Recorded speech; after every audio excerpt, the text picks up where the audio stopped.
SNG davlatlarida aynan fransuzskiy nomi bilan tarqalgan, lekin fransuzlarga aloqasi bo'lmagan fransuzskiy salat tayyorlaymiz. Buning uchun masalliqlarni birma-bir to'g'raymiz.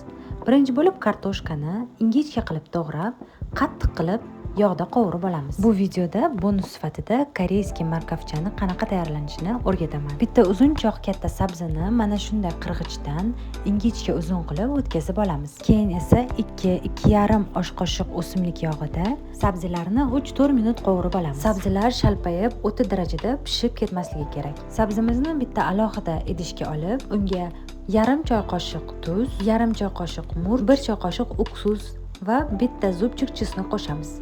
Aralashtirib bir chetga sovutgani olib qo'yamiz.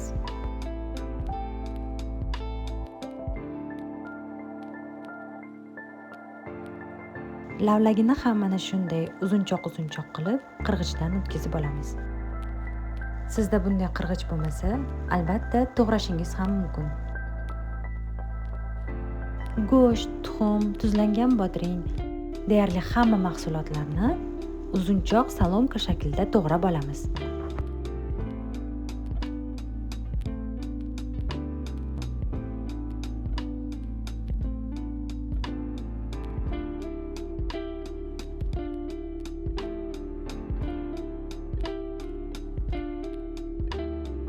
Hamma mahsulotlarni birma-bir qo'shib, mayonez qo'shishdan oldin yaxshilab aralashtirib olamiz.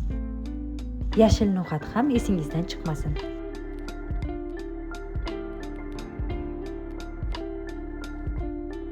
Mayonezni qo'shib, yaxshilab aralashtirib olgandan keyingina qattiq qilib qovurib olgan kartoshka frilarimizni qo'shamiz. Qarabsizki, juda ham mazali, ko'rinishi ham ajoyib bo'lgan salatimiz tayyor bo'ldi.